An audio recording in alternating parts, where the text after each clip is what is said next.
Appreciate everybody coming live and in person. Those of you online, those of you live, I see you coming on. We're going to get started with the next edition of The Breakthroughs. Our special guest, which is Nathan Haley. Nathan Haley is a Houston-based real estate investor agent. And I don't even have to read this. So he's been in the business about as long as me. I think he's probably done more deals than me from the looks of it. He's a hard-charging entrepreneur, but he's also a seasoned veteran. So anyone who's been in the game this long through multiple market cycles, multiple different types of multiple streams of income, transactions, you name it, just like me, single family, he's got the bumps, he's got bruises, he's got the skins on the wall, he's got the trophies, he's got the accolades. So he's going to share his experience. I want to let everyone know that we're doing the second edition launch party of the Private Lender Playbook. This is coming up quick, April 30th here in Houston, Texas. This is going to be a great night. Okay, so we're releasing the second edition of the Private Lender Playbook. I spent a lot of time updating this book. I brought Nate Hare in from a directed IRA. He's contributing to the book, some of the training. Put a lot of work and effort into this book. Get your tickets now before they're gone. Anyone who registers gets signed up. You are going to get an early release edition of that book. It also includes a video training resources page, right? And this resources page, it's trained to educate lenders. One of the first things when it comes to raising capital that you need to do is get educated yourself. So when they're asking these questions and trying to understand the process and how things work, you need to be able to answer those questions. And this is kind of what I learned by trial and error, stumbling, bumbling my words, getting tongue twisted at times in the beginning because I didn't know all the answers. But over the years, over the decades, I can say now, that's what I found to be the ultimate way to attract private lenders, is just educating people about the process, what they need to do, safeguarding themselves, how to analyze deals. So the more that you educate and help them, you're establishing trust. And essentially the law of reciprocity is what is going to happen there. And the other really cool thing about this event is we're going to pack the house. And we're trying, the goal is to get a good mix of investors and lenders, right? So a lot of the good self-directed companies, they do a lot of mixers and networking events. So investors and lenders can mix and mingle. I'm inviting all of my private lenders here to this event. They're VIP.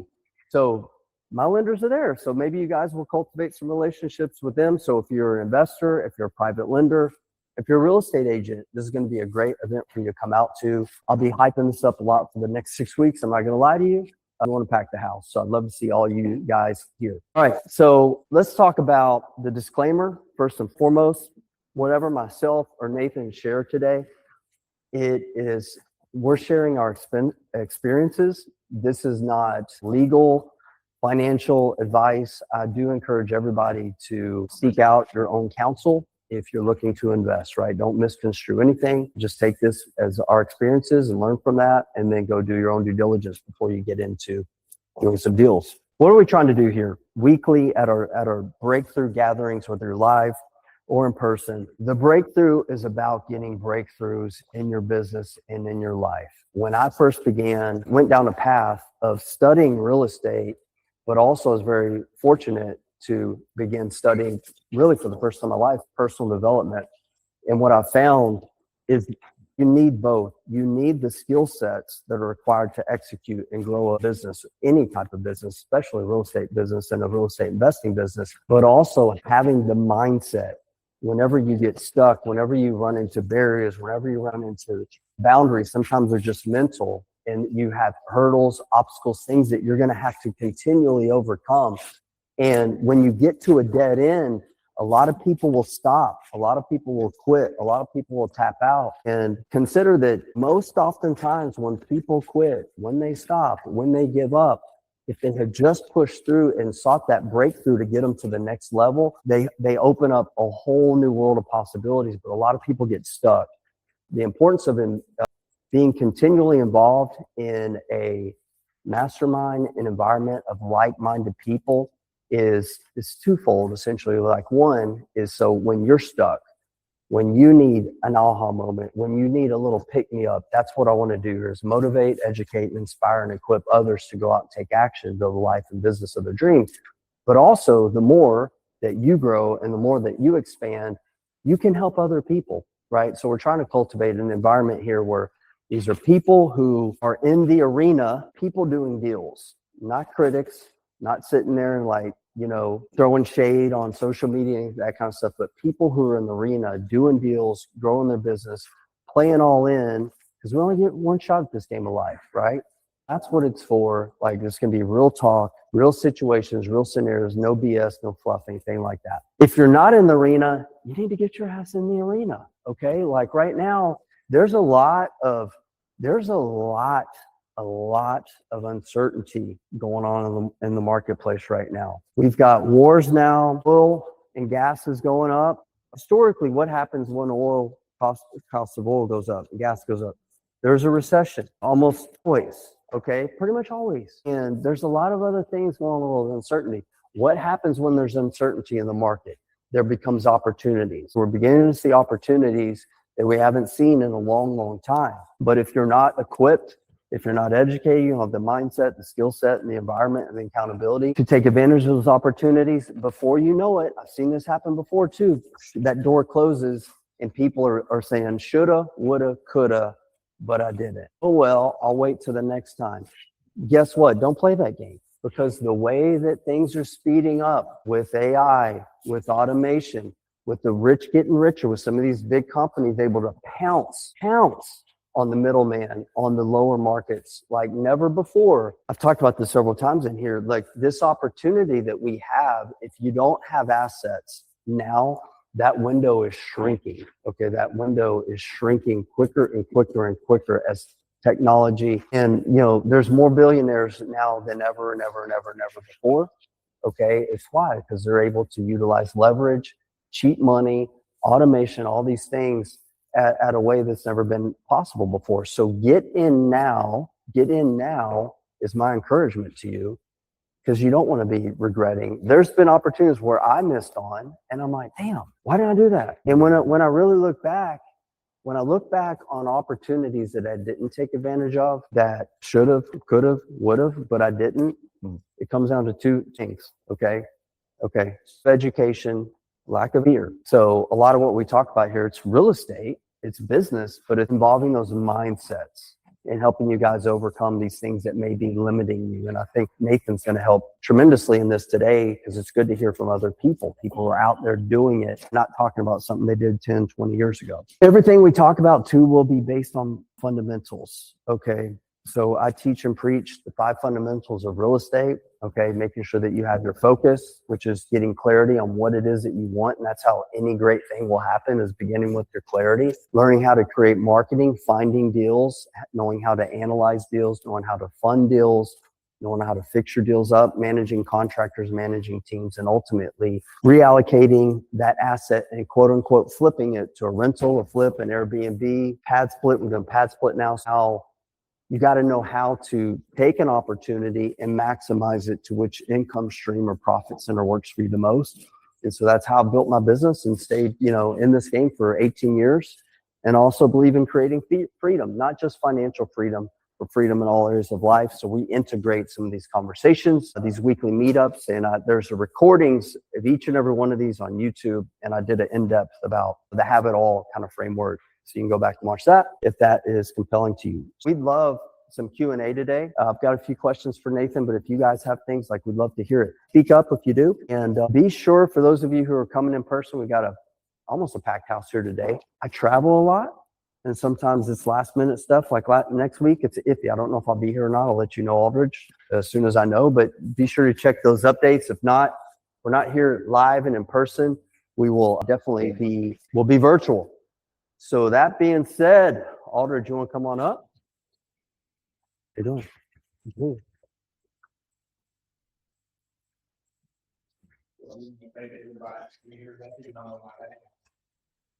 Director of Business Development here at Columbus Chicago. And so we want to make sure we're a resource to you all. So anybody here having listened, raise your hand, we have some listening. Okay, great. We would love to partner up with you and show you how we can help you drive traffic to those listings. So we have different educational resources and tools to help you do that. And we're here just to bring that to you. Also, my colleague here is Miss and Lisa is with close now. She's here to offer millennials the DSCR homes still. Thank you so much. All right. Everybody in here is obligated to send their deals closed title. All right, get up here, you sexy beast. Everybody welcome Nathan Haley to the stage.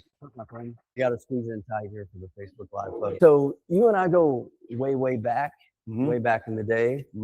I think we probably met at Gordon Appleby's Wealth Club, probably. Yeah. Way back in the day. Yeah.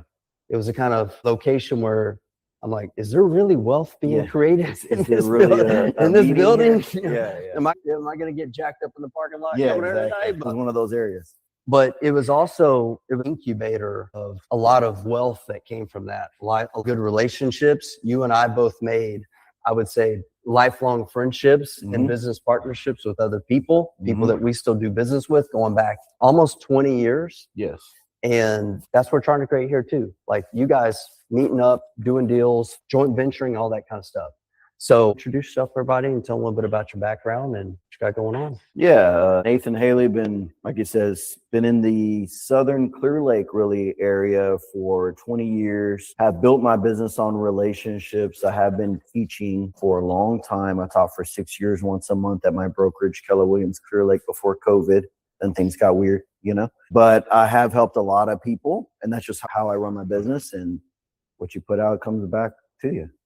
So tell everybody how you got started. What is like kind of like Wholesaling. year 1, year 2 look like? Yeah, so I started wholesaling. Ordered a course from a guy named Tim Mai, Asian guy with Hawaiian shirts, always smiling, kind of goofy guy. Free hugs. Yeah. Cool guy though. And I was 22 years old. I had bad credit and like $300. And he was like, it's $1,600, you know, for the course. And I was like, well, I don't have $1,600. He's like, great, we take payments. I was like, sign me up. Signed up. Did exactly what he told me to do. Put out 100 bandit signs in a small area. Got a deal my first month, not even off the bandit signs, just because I was focused on it. Made and I split it with a guy, so I made $2,000, but it wasn't really the money. It was, man, I just moved some papers around and I made some money. This is crazy. So it was just proof of concept there. Yeah. It's like an epiphany moment. I remember the first time I got my first rental, and that check came in the mail. I was like nervous because I don't know if I'm gonna be able to make many more payments if it didn't come in. Yeah. And I remember going to I set up a P.O. box. I opened up that mailbox. My wife is in the car. I'm like, let's pray this thing works, man. Yeah. And then boom, I got that check, and I'm like, mailbox money, passive income, like Robert talked about. But it wasn't a big thing about the dollar amount. It was just like it changed my life. Like, okay, this is possible. It actually works, right? Yeah. So take us through your timeline. So first couple of years wholesaling, and when did you get licensed? When did you start flipping? And So I wholesale for a couple of years. Met a guy who called my second dad. Started real estate together.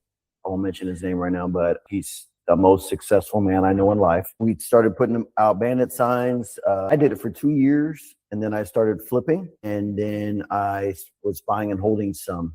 And I would say at my max on my own, I had 10 flips going. it's awesome. Still doing bandit signs? No. So It still works though. it still works. Yeah. It works. But after that, just started buying and holding, paying myself for buying rental houses, cash flowing, continue to wholesale. I'm going to do more wholesaling this year because I feel like you should always wholesale, no matter if you've got no money or you're a multimillionaire, you should always wholesale. Yeah. And so I didn't start out wholesaling, and I'm not going to say I wish I did, because I was working a full-time job, wife, kids, had to just pick one. And so the first kind of group that I landed in was teaching and preaching, buying rental property. So I went that route, and I kind of put my blinders on. And back in that time though, deals were easy to find. 2000, even 2007, deals were like all over the place. But especially 2008, 9, 10, 11, I did zero marketing. Yeah. I did zero marketing. So I was spoiled. Okay. I was spoiled, but I didn't learn that marketing side of things. What was your main way of getting? It was all wholesalers. It was wholesalers and agents. And now I was building up a reputation. So a little word of mouth and stuff like that. But it was almost 80% wholesalers. Yeah. And the deals were good. You know, they weren't like a lot of wholesale deals today. And no offense to wholesalers, we wholesale a little bit, but it's like when there's there's not the margins there used to be. That is just reality. Well, I'll just add to that.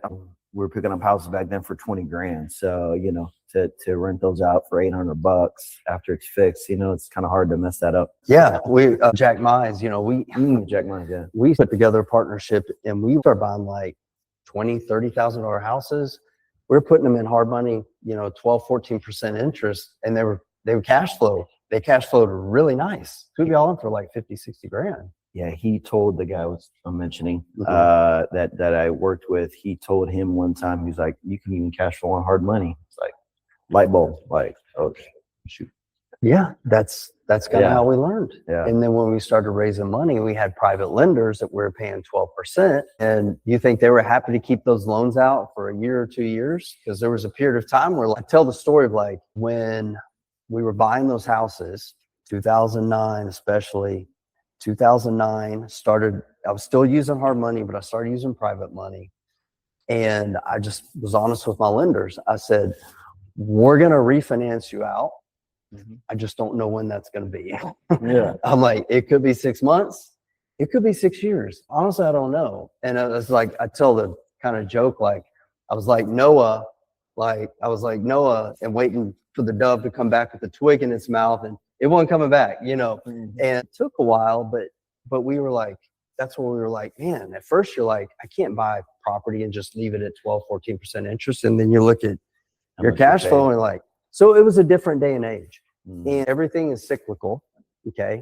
So that door started to close, and that's when I had to learn marketing for myself. We started doing direct mail and SEO and all this stuff. And man, I fought that. It was like, because we're lazy and we get something done for you, and now like you got to go out and do it yourself. But those of you who are starting, like Nathan, like it is really ideal. Like that's what I tell most people to do now if they're just starting. It is more advantageous for you to start wholesaling because it's like there's 1 and 1A. Okay. Robert Kiyosaki says raising money is number one skill set of an entrepreneur. Okay. It's debatable with marketing. Okay. Yeah. It's debatable with marketing. There's certain markets where the ability to raise capital is probably more important. But if you have the ability to market, not only can you market for deals, you can market for private lenders. If you know how to market, you should never go broke. Yeah. Okay. And Jack was a big influence for me, like learning marketing and just so brilliant. But that's what I encourage people who are just starting out is to begin wholesaling. So one, make some quick cash, know how to do your marketing. And then whenever those good deals come in, now you can say, no, I'm going to take that one. And you cherry pick the best ones and you dispose of the rest, but you're able to monetize your efforting through those marketing, right? So we wholesale a little bit. We've actually wholesaled 2 or 3 this year, which is more than we typically do in an entire year. But it's nice to be able to get that money back on your marketing, right? So that's wise advice. But what you don't want to do, which I'd encourage you not to, and I know you've seen people like this, is they get hooked on the quick money and they stay in that realm of only wholesaling. Or even real estate agents. They're transactional and they'll be in the business 5, 10, 20 years and they don't own any real estate. Yeah, I think almost all realtors, or majority of realtors that join to become realtors, at least in the back of their head, are like, at some point I want to invest, but then the things like you talked about, the fears kick in mostly. But yeah, no, I would say with wholesaling, you get to learn the players in the game, who's real, who's not real. You get to learn construction. You get to learn just the, title, who will close assignments, who won't. Not all title companies will. You learn things you need, the basics to wholesale with you're not signing on any dotted line really. I mean, you have an option period. You don't like the color of the house, you can back out. All right. So on your average typical transaction, what are you putting down for earnest money and what type of option period do you get? Well, I've been doing this for 20 years. I don't put any money down. I pay myself for buying houses. And I also, typically I don't have an option. I look at it and I say, okay, I'm going to close on this. So, yeah. Okay. So So what are we looking for? Low risk, high reward. Okay. If you're not putting down any earnest money I'll or put earnest, but you said option. okay, Yeah. I'm sorry. Yeah, Earnest. I meant earnest. Yeah. What do you put down for earnest? 1% usually. Okay, 1%. Yeah. So a lot of times we'll do $0 or $100. Is our template, and then we on our template also we ask for a 30-day option. Some people say no, can only give you a week. Okay, we'll take a week. And sometimes they say no, we're not going to give you any option period. And if we feel good about it, like, yeah, it's not a problem. Sometimes it is a problem. We'll negotiate that, but low risk, high reward. So why wouldn't you? And everything's negotiable. So you give yourself options. And there's been deals where we're like, man, I'm not sure. Lock it up. What's the risk? A little bit of time. They're like, yeah, we turn this thing to a $15,000, $20,000 assignment. Do you want to talk about how we pay ourselves? Yeah, absolutely. So I have this one deal in Galveston that I thought we might talk about. Yeah. That I'm looking at buying. It's from an old student of mine. I talked to the seller, and he had been dealing with them for a while. It kind of brought me in kind of late. But basically, I was talking to them, just getting a feel for the deal, and they went with another wholesaler because I was towards the end of that transaction, or the end of his trying to close it. He couldn't find a buyer at the time, and so another wholesaler, of course, has a higher offer. They're going to go with them to see what they can do. They're not going to wholesale it. My guy couldn't wholesale it. So we talked to her again yesterday, and follow me on the numbers for a minute.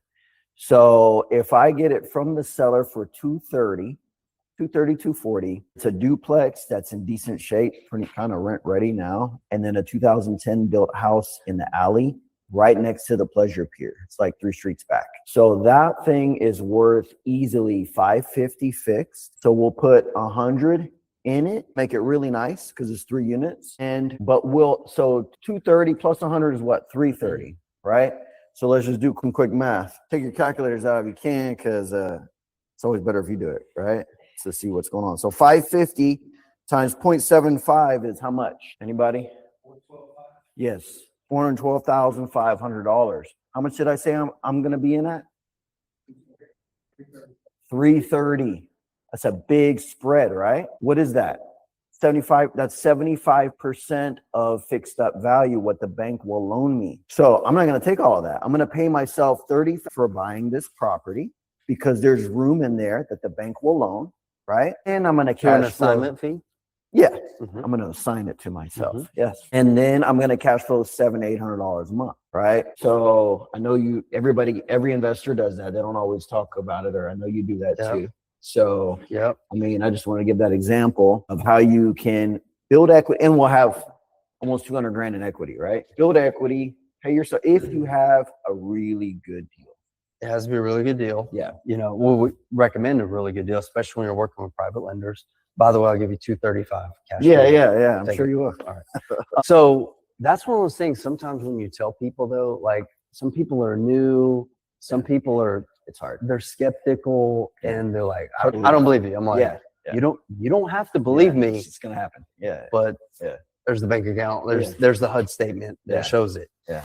And that's what a lot of people who are coming in doing this on their own without getting into groups like this, having someone look over their shoulder, mentor them, guide them. They don't get to reap those rewards. And what often happens is they just don't stay in the business long. They don't have all the tools, the tricks, or the belief of what's possible. And, I heard this said, I think it was Eddie Gant the first time I heard say it. And he's like, the number one reason real estate investors go out of business, it's not because they can't find deals. Okay. It's not that they don't know how to raise money. It's not, all this kind of stuff. It's cash flow. They just run out of money. And I would argue, and I'd say it's their mindset is number one, but close second is cash flow. And so because people everyone's like kind of, logically minded, and you think that things should work like 1 + 1 = 2 and things like that. Like, oh, I'm buying a property. I have to put money down. Now I'm going to make payments, and I've got to, put money out for rehabs and stuff like that. And that's whenever it was a huge epiphany moment for me, when I had a lender ask me if we wanted to borrow more money than we even requested. Yeah. And that lender knew real estate. She's like, this is an incredible deal. There's a lot of equity in this. I've got extra money sitting. It was like $5-10 grand. It's sitting in my IRA. It's not going to earn me interest. Could you use some more money? that was makes its own gravy program. Mhm. You buy and it makes its own gravy. So that's why we started looking at ways like, man, if number one, we can find a way legally, ethically to put money in our pocket when we buy a house, then how many houses can you buy? Mucho. It's infinite. And then what we learned is that, with a lot of our lenders, we don't even have to make monthly payments if we're flipping a home. So you talk about you're flipping 10 houses at a time. When you flip 10 houses at a time, when you look at that math, if you do the traditional way that most investors try to scale, Yeah. and they're typically a hard money lender, and they've got to have cash at closing, they're paying points, they're paying rehab costs out of pocket. Okay, yes, they're getting reimbursed, but they got to float that cash. Cost overruns, obviously they're dealing with that. Taxes, insurance, utilities. It's not a scalable business model. It's just not. That's where name one real estate investor who has scaled flipping for more than 10 years in a row. There may be a couple, but one was there's Eddie Gant. not a whole lot. Eddie, but he's kept a lot too. He's kept a lot, and tell everybody here in my coaching group is like active income first. So build a business synergistic with your investing business and invest in real estate. So Eddie, for example, has also built a business model where he's not dependent on that cash, right? He has multiple streams of income, but it's absolutely game changing whenever you learn, which we'll be talking about the private lender playbook event, is how to raise money for your deals with no cash out of pocket. If you can negotiate good enough deals, cash in pocket when you close, and possibly not even make any more payments. Now, how many houses can you flip, right? It absolutely changes the model. And I've told people this, and they don't believe me. I'm like, that's okay. Yeah. That's okay. But it's true. Yeah. Yeah. I would say it's mostly belief and fear. Yep. And you have to, that's why I say start with wholesaling, so you can start to believe at least that it works. So you can see it for yourself, because you can hear all the gurus talk all the time, and there's so many ways to make money in real estate, right? And so how Brant did it, it's not how I did it. It's not how other people did it. So you got to find your way. So let's go back to the fear thing. Like, what do you do to overcome fear? What do you recommend for people to, because this is the number one limiting thing. Is the fear. I think that comes with a psychological personality thing. I mean, I just take action. A lot of people are not going to do that. So probably partner with somebody at first who has done it. Who cares what you're paying them? Like, you're getting paid for learning, first of all. I've had lots of students do that with me, and you learn and you're getting paid. I mean, that's a great way. And then you overcome that fear and you can do it on your own. Yeah. Not just studying, obviously some, but I say that with hesitation because there's a lot of people that have analysis paralysis, right? They'll study and be a professional learner and then never do anything. So, but definitely learn. But that's 20% of it, learning it. 80% is the action and the follow-up and the getting it done, So what do you think? No, I agree. Learning is absolutely critical. You need to have a knowledge base, right, of something that's proven, something that works in today's market. And then, but that doesn't take very long. It can literally be like a weekend boot camp. Yeah. This is not like you need a 4-year degree. Yeah. And I've known people that like 4 years into this, and I've seen them at dozens of events, and they're still at a goose egg. Yeah. And so you need a little information, right? Building your team, support, places you can go, perhaps JVing, and then you just got to get in the game. Get in the game with the right fundamentals, right? If you adhere to the basics that have been proven work over time, and what you'll hear me repeat here each and every week, low risk, high reward. We're not going for high risk, low reward. Forget that. Okay. And we're looking for I'm looking for deals where I have multiple exit strategies. Okay. I don't want one exit strategy, because if that door closes, you have no exit strategy. Okay. You're in a dead end road. We don't want to go down dead end roads with an investment. We want to know we've got this turn, or that turn. So for me, what that looks like is I invest in medium price housing and below. There's a few exceptions to that, but I invest in medium price housing below because I know I can execute just about any strategy, Mhm. right? And then one is going to be the best, Mhm. but sometimes things happen. Mhm. So I can go to plan B. I shared last night on a case study in our coaching group about a deal that we're doing with the pad split. Was not option A. And it's a long story how we arrived at a pad split, but now we're doing a pad split. And I think it's going to be okay. I just You know? started one. Yeah, you just did one too? Yeah, I got one Yeah. tenant in there. Okay, 5 of like them. we just did ours like a month ago. Oh, okay. We got it filled up already, Nice. and it was Awesome. But it's cash flowing well. it was the first couple weeks was like absolute. They're blowing us up on all that, but now it's kind of settled down. Yeah. All right, let's open up for some questions. As much as possible. Mhm. And I think the average, if you look just, if you just look at a national average, I think it's like 17, 22,000, something like that. But again, I mean, everything's local, right? I mean, I don't know the average. I made $2,000 and I've made 130 grand, so yeah. So about the 130 grand.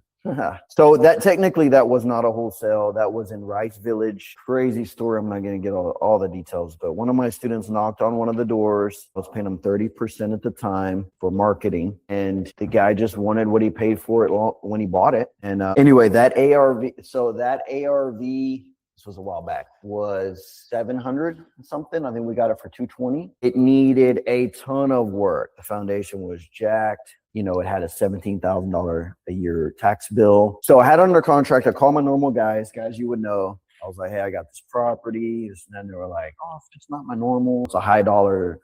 It was a 4 or 5 unit, one of those. Anyway, and so it's actually worth more if you converted it back to a house. It would have been worth $1 million plus. Anyway, so it was getting close to the end of my contract because normally I just call people that I know. And I talked to my second dad I was telling you about, and I said, hey, got a good deal. Contract's coming up. His idea of buyers. I was like, well, they're going over there. I don't have one locked up, but they're interested. He's like, all right. So he lent me the money, and I only borrowed the money to buy it, not to fix it. Right. So I closed on it. Now I own this messed up property that I'm going to pay $17,000. Right. And, but I mean, this is how you get the big wins, right? You take some risks sometimes. I mean, I saw, obviously there was some spread. And so, somebody was like, why don't you just list it on HAR? And I was like, well, what I believe is once it's listed on HAR, it's not a deal. Right. And so, but I listed it and I got a 1031 exchange buyer who can pay more because they're saving money on taxes too. And we made 130 grand. We never touched it. Paid my student 30 grand because he got 30% for knocking on the door. So there you go. Yeah. Those were those aha moments where the first house I flipped, I lost money. I was like, this doesn't work. Like I had created all these stories. And the second deal, I got back in the game. Took me a few months, and I'm like, man, I call myself a few rather choice words because I knew I was backing down to fear. And I was like, I'm just going to stay in my safety zone. That didn't work, or my comfort zone. I'm like, I'm not going to do that anymore. And went back to the drawing board, looked at everything and did wrong. And that second house, flipped it in 60 days and made over 60,000 net. And it just really, it's another one of the things that helped me like get to the next level and change my life. It was like, man, I just made more flipping this house, something I enjoyed doing, that I made the entire year working my job. 9 to 5, yeah. And then, so you mentioned something too about like, sometimes you have to question your own beliefs. Like, I would suggest you question your own beliefs, maybe not all the time, but if something is not working in your life or in your business and the results aren't what they want in any area of life or business, question your beliefs, because your beliefs are what lead and guide you. Okay. Your beliefs are what lead and guide you. So Nathan mentioned like, hey, I'm not going to list on the MLS because we don't buy deals off the MLS typically because it's not a deal if it's on the MLS. That's more true in certain markets and less true in certain markets. It's a belief, and we have to question. Becoming those less true lately. Less true lately. Yeah. But every now and then we got to step back and like, is this really working for me or not? Because this is my belief system, but I'm not getting the results that I want. I'm not getting the results that I want. So sometimes we just have to take a step back and say like, all right, let me question this and see if this is really even true or not. Mm-hmm. So that's something that I would say, like, I'm okay with, like, I don't want to be right, like, just for the sake of trying to be right. Like, I just want to know the truth. And I know that sometimes, like, that changes and it shifts. Like, it changes. What's that movie say? Most people can't handle the truth. Yeah. and I'll give you an example. I had a stigma about mobile homes. Yeah. Okay. I had a stigma about mobile homes. And one of my good friends he was investing in mobile homes, and I thought it was kind of funny. And I was like, throwing some light trash jokes here and there. And but then I started like asking some questions. I'm like, all right, what are you doing with these mobile homes? And basically, what he was buying a half-acre tract, 1 acre tract, 2 acre tract at tax auctions for like $15,000. This is going back 10, 15 years now, and he would get like a $10,000 or $15,000 mobile home, package it up, owner finance it for like $85,000, $95,000. I'm like, Nice. hey, those numbers work. And so I'm like, all right, I'm okay. I'm not, so ego driven where I can't lay old beliefs down and replace it with a new belief system. Mm-hmm. And there's stigmas out there. And talking about 6-figure deals, there was a real estate agent, which I want to talk about how you work with agents. And there's a real estate agent, because I work with agents and agents will bring me deals. But this particular agent was an investor agent, just like us, mainly an investor. She got her license. She does some transactions, and she gave me a call and she's like, hey, I've got this mobile home deal that I want to see if you'd be interested in. So we took a look at it. It was a mobile home in Conroe, and it was on, I want to say 3.5 or 4 acre tract, and a double wide, needed repairs, all that kind of stuff. And I'm like, yeah, because we started flipping some mobile homes at that time, and which I hadn't been doing, but we tested it out. I'm like, worst case, we'll owner finance. And sometimes you just got to test things. There's a book, by the way, it's called Little Bets. Okay, Little Bets.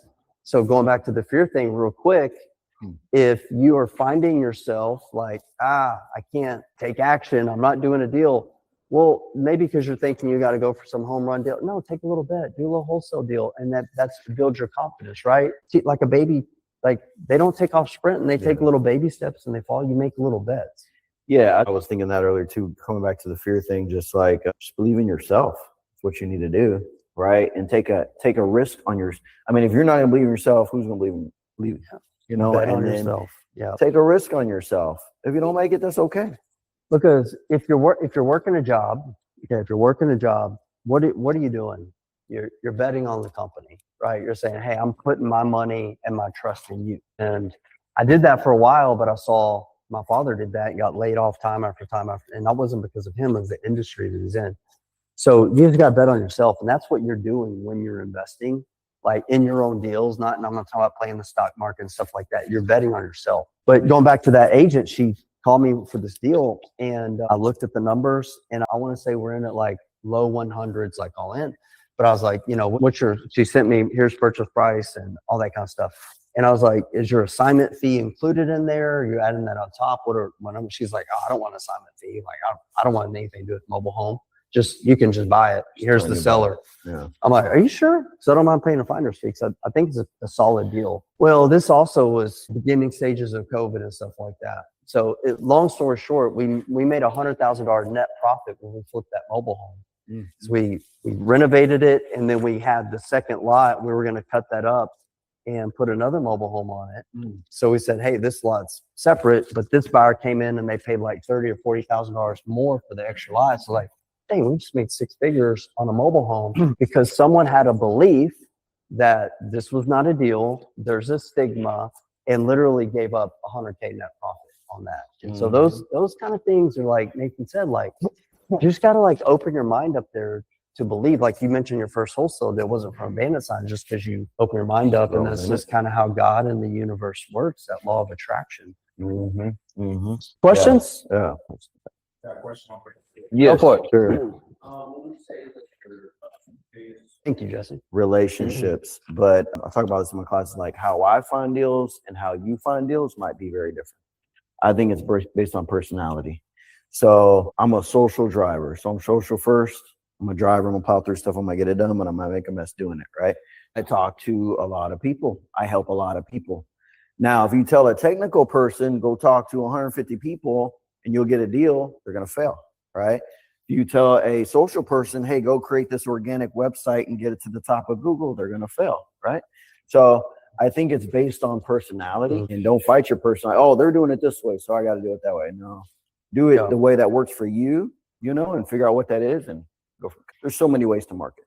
Yeah. So talk a little bit about that, though. You've been very proactive. You say relationships, but you've gone out of your way to educate and train agents specifically and intentionally? Just people. Yeah. I mean, agents, students. Yeah.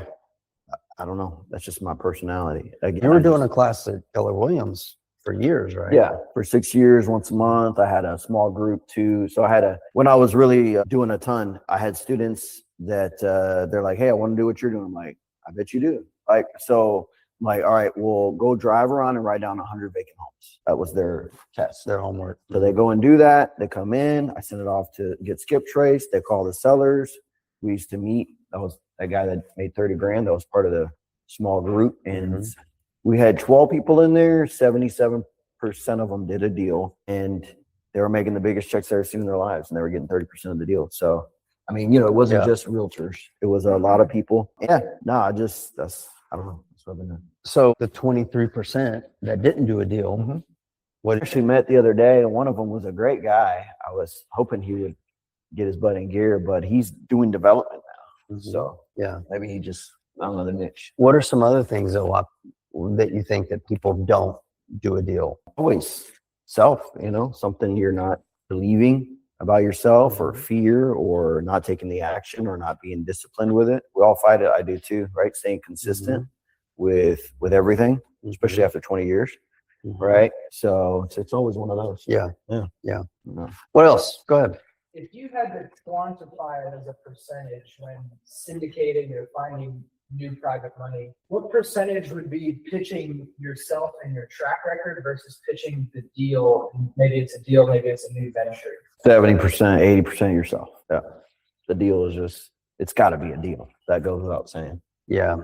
So yeah, I agree. When I first learned about private money, there was Quest IRA was a really big thing back here. You look pretty young, so I don't know. This is like going back 15, 16 years ago when it was really big, and there for about a decade or so, it was a really big thing. And so we used to go to these groups. They would have networking events, and then at the end of the events, and then sometimes they're small. Like there'd be 10 people, 20 people, but sometimes they'd be big, like 100, 150 people. But they would typically open up a space for people to come up and do that, pitch a deal. And I remember this like it was yesterday. And people would get up there, and this is back in the day. This is before all social media and all this kind of stuff. Rob Wiseman, a few weeks ago, we were talking, and he was like, he made a comment about like, we got started before social media was a thing. That's how far we go back, right? Social media didn't exist except for like MySpace. I used to do a lot of Facebook, so it was cool. Yeah, and so I'm going back in the day. So they would have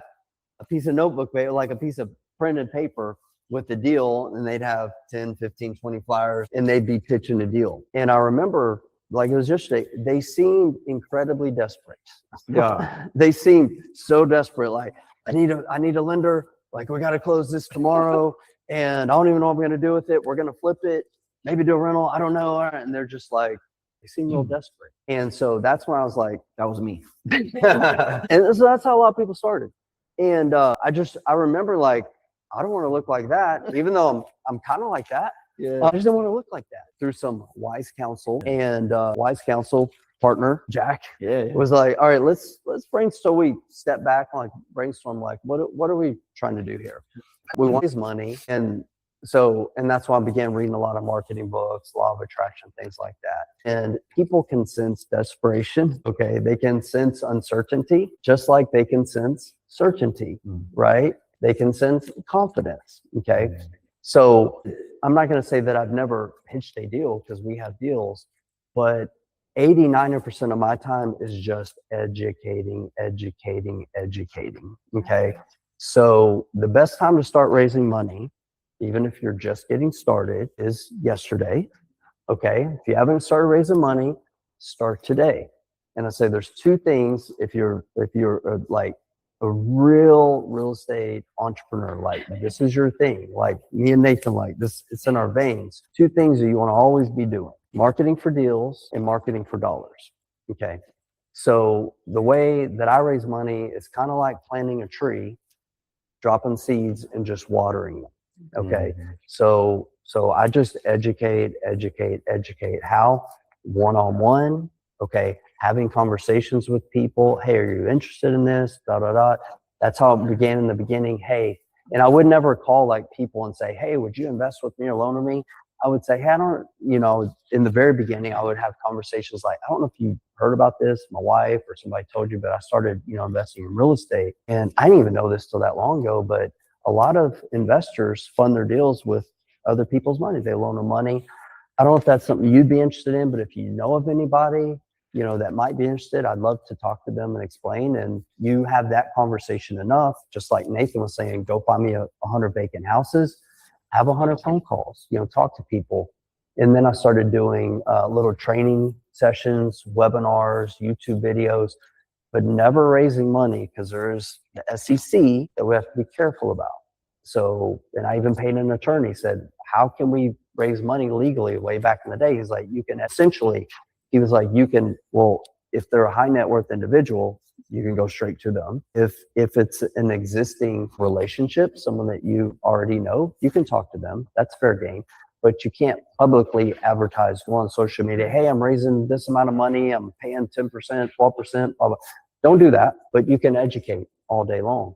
So I started doing case studies of my deals, talking to people. Here's how you analyze borrowers, investors like me, wink, wink. Here's how you look at deals. Here's how you save. So I just started doing that a lot.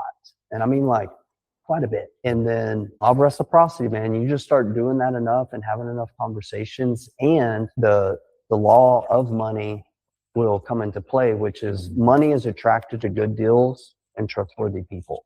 Okay. Every now and then it falls, it goes to some trustworthy people, but not for long, or bad deals, just not for long. So if you can prove that you have a sound business model and you operate with integrity, and you should just say that it's good deals and trustworthy people. That was the formula. Good deals, trustworthy people, and marketing. You have to market yourself. And what I say about marketing, it's just educate. You have to put the word out there, because you could be the most noble, ethical person in the world. You could have the greatest deals in the world, but if nobody knows who you are and what you have to offer, it doesn't matter, right? And that is a part that a lot of people don't want to do. Our book. This morning I was reading at 5 a.m. because I woke up at 3 a.m. because I got sinus over the weekend. I took a decongestant, even though I told myself I'd never take a decongestant again, because I take a decongestant, I can't sleep. Does anybody else have this? So I was up like at 3 a.m. Might as well get up and go read. I got up at 3 a.m. this morning. I went and read my Bible, and I read our Debbie Ford book, and she was talking about that. She was in a rehab. I don't know I'm talking about this, but she was in a rehab. Okay, she was in a rehab clinic, and this lady, the trainer, the teacher, got up there, and she gets up there, and she's like, "This is who I am. I'm happily married. I've got this great husband, these great kids, these great degrees. My life is awesome." Da da da da da, and like she's like, "Who does this bitch think she is?" That was her thought, and her training was like, it's okay to let your light shine, right? Now, you don't want to be like a douche about it, like, I'm a Billy Badass, all that kind of stuff. But if you've got some good things going on, there's ways that you can humbly talk about what you have going on. And I'll tie this into a conversation. When I began raising money, I was very nervous. I was fearful. I had uncertainty, and I think people sensed it because I got a lot of no's. Okay. But I got a few yeses, and I took care of them. Right. I say I over-delivered my communication. I always send my lenders their payments early, stuff like that, and deliver. So I got a little confidence. But then I had a lender who called me. Actually, we JV'd. She was a money partner, and she invested with me about a year and a half before, and she took money out of the stock market to do it. And she said, she's like, we're having a regular conversation. She said, oh, by the way, I want to thank you so much for offering, tell me about this, because if I had left my money in there, it would have been devastating to me. I'm so glad I pulled out and invested with you. And like light bulb went off. I'm like, how many people are out there that I could have helped, but I didn't. So now they're hurting. Yeah. So I felt like in integrity, like I felt guilty.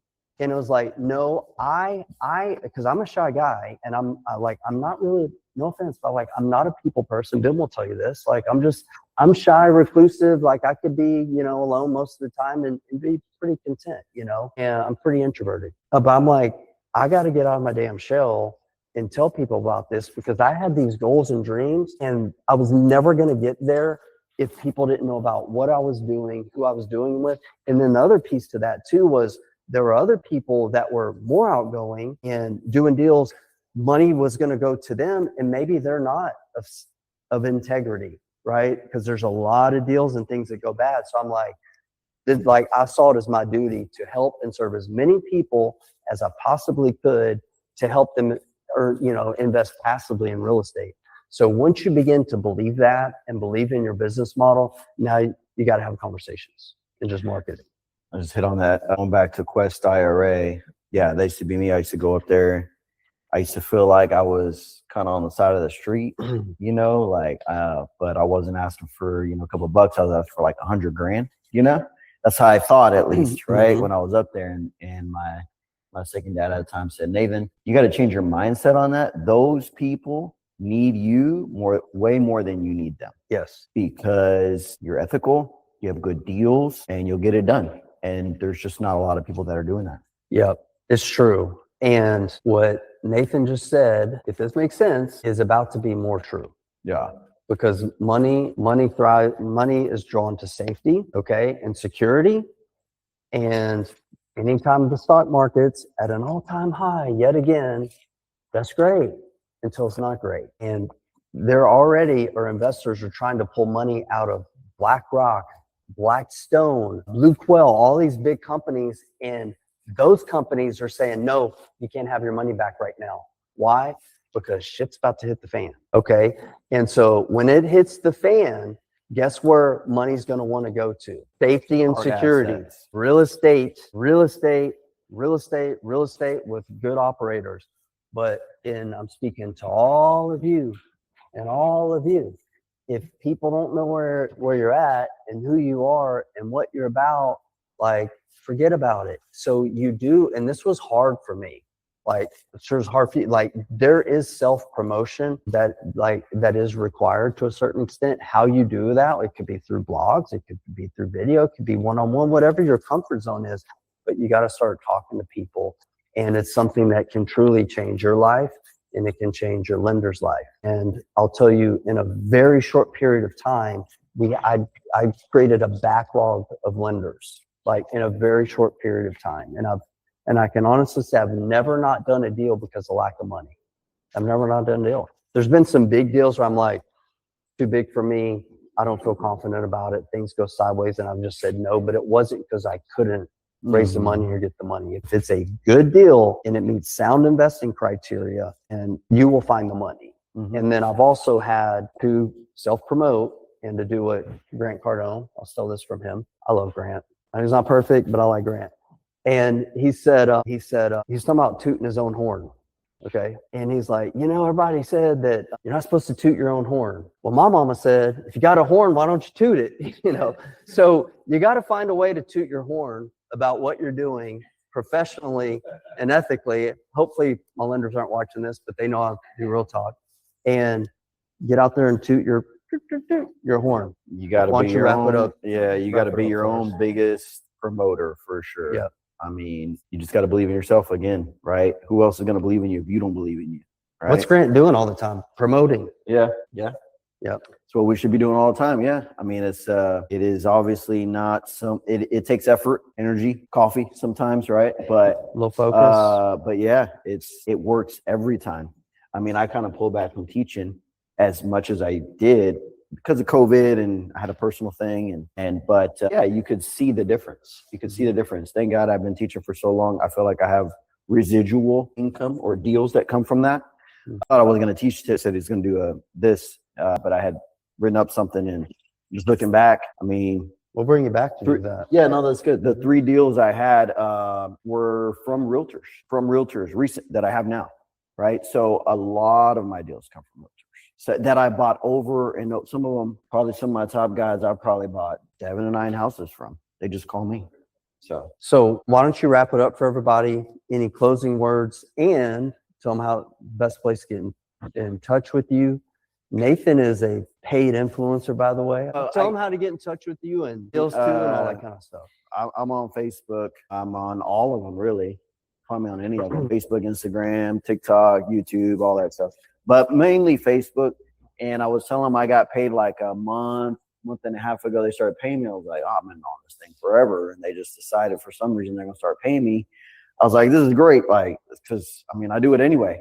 Like, I'm brushing my teeth. They're going to pay me for that? Cool. I made a post. First week they started paying me, and I got 177,000 views, dollars. And I was like, oh man, this is cool. And I was like, this is going to continue, and it hasn't happened again. But we're shooting for it. We're trying. So everybody follow, like, subscribe, Nathan Haley Yes. on Facebook, Instagram, Yes. wherever he's at. Y'all give Nathan a round of applause. And what I'm going to wrap up with is, if you are an investor, if you're an agent and you're looking to take your business to the next level, you're stuck, you're struggling, you're not sure where to go to, hit that little QR code. We'll have a conversation and get you going in the right direction, whether you're an investor, an agent, or you're an investor agent. We've got a lot of folks here from the Wolf Pack. Nathan's part of the Wolf Pack now. We've got investors, we've got coaching groups, we have mentoring groups. So hit us up and let's get you where you can launch your business, get to this next level, take advantage of the opportunities that are about to come. And appreciate you guys. Appreciate you, Nathan. Yes, sir. All right. Thank you, everybody.